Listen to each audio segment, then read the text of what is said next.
Hello. I am Captain Philo I, godfather to Natasza, and the honored officiant of today's proceedings. I have, thank you very much. I've been deputized as a justice of the peace to be able to perform this ceremony on land. We are gathered here today to celebrate love, especially the love between Natasza and Frank. The love between them and their families, and the love for all of you here. Natasza and Frank, collectively now known as Fratasia, not yet an ice cream flavor, but soon, would like to thank you for making the journey to Orcas, and thank you not only for being here today, but for being part of their lives. In my experience as an officiant, these things go better with some humor. So Frank has supplied a few of his favorite jokes for our enjoyment. For those of you who know Frank, you know he loves a good bad joke. I mean a good dad joke. So here we go. Why do chicken coops have only 2 doors? Because if they had 4, they would be chicken sedans. Pretty good stuff. How many psychologists does it take to change a light bulb? Only one, you're right. But the light bulb has got to want to change. Well, Frank and Natasza have invited you to this beautiful place to show you a glimpse of an important piece of their lives. It's important to their life, their love, and their story. The San Juans are a special place. We're in the lee of the Olympics, so we're in a rain shadow, and it's a dry and sunny microclimate. And the tidal currents that come through here keep it clean. In 1986, Jacques Cousteau was here, and he said that the Salish Sea was the most pristine cold water environment, ecosystem in the world. So nice for that reason too. And also, if we were here 15,000 years ago, we'd be under a mile of glacial ice. Nice to know. The San Juan Islands originally served as seasonal picnic grounds for the Coast Salish people who lived on the mainland rivers and let the salmon come to them. The Spanish were the first to chart the islands in 1792, but Imperial Spain did not share their discoveries with the rest of the world. So British and American place names first appeared on the early charts. And we also have a fresh breeze. Fortunately for the Romantics among us, the Spanish names were restored as to be more neutral when the boundary between Great Britain, which is now Canada, and the United States was being decided in 1871, which ended the Pig War. If you're familiar with that.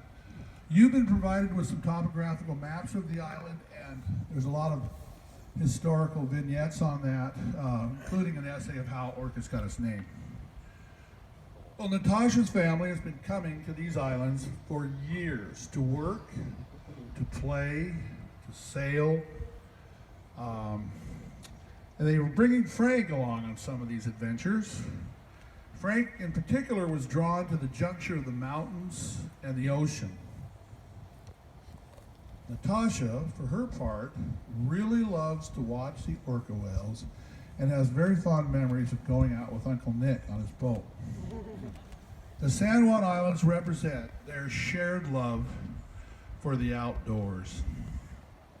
Frank and Natasza were drawn here to Rosario, both by its beauty and its rich history. Mr. Robert Moran, a Seattle builder of dreadnoughts, built this estate to escape the stress of his job and for his health. His doctor gave him a few months to live. He ended up living 36 more years in this spot. So, pretty special spot. And a lot of feng shui.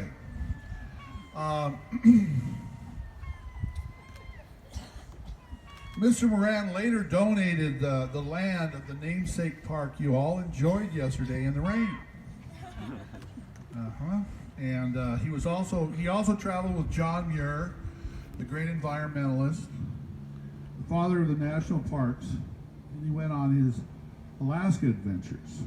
You may be familiar with John Muir's advocacy for the preservation of wilderness in the United States, or with his book, Wilderness Essays. I will now read a passage from this book selected by Natasza that illustrates their love for the wilds of Montana, where their love first took root. Walk away quietly in any direction and taste the freedom of the mountaineer. Camp out among the grasses and the gentians in glacial meadows, in craggy garden nooks full of nature's darlings. Climb the mountains and get their good tidings. Nature's peace will flow into you as sunshine flows into trees. The winds will blow their own freshness into you, and the storms their energy, while cares will drop off like autumn leaves. As age comes on, and one source of enjoyment after another is closed, nature's sources will never fail. I suppose this was written before user fees, permits, and discovery passes. Finding time to adventure together hasn't always been easy. These two fell in love with Natasza as a nursing student and Frank as a medical student with very busy schedules. But they have always found a way to let each other know that they are the most important thing in their lives. Through the ups and downs, Natasza and Frank have learned they can count on one another, even if the only thing they share in a day is a smile, or a hug, or a post-it note on the fridge.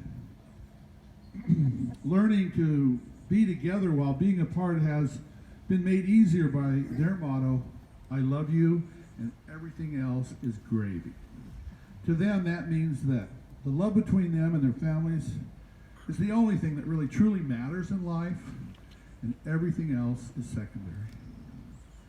Now, about to be newly married, and with Frank entering his surgical residency, the idea that I'm always in your heart will be ever more important as they face the challenges that lie ahead. This sentiment is best shared by the poet E. E. Cummings, a favorite of Frank's, in a poem, I Carry You in My Heart.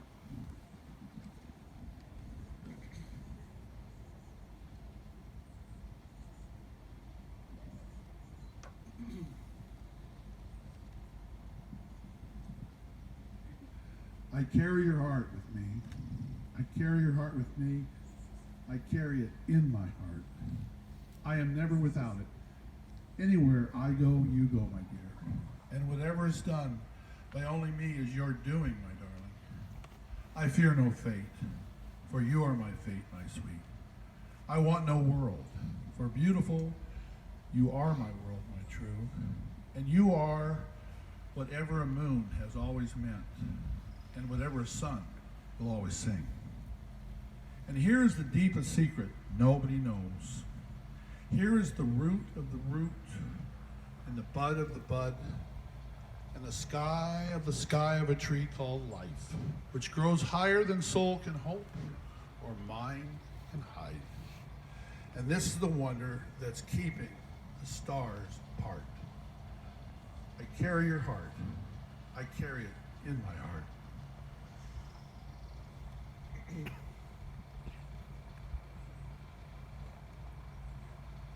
Marriage, of course, is more than a formal exchange of rings. It is a sacred and solemn promise to one another that no matter what, you're in this together. Whatever storms may come, you will weather them together. Henceforth, your lives will be permanently intertwined. The union you form today is built to withstand any and all challenges. Through sorrow and joy, through failure and success, through despair and triumph, Your bond will persevere, buoyed by the everlasting love that you share. With the vows exchanged today, you will both finalize this promise and begin life anew together. I now invite you to share your vows with one another. Frank and Natasza, the promises you make today are sacred. They are the groundwork from which your marriage will grow and blossom over time. Frank, would you like to begin?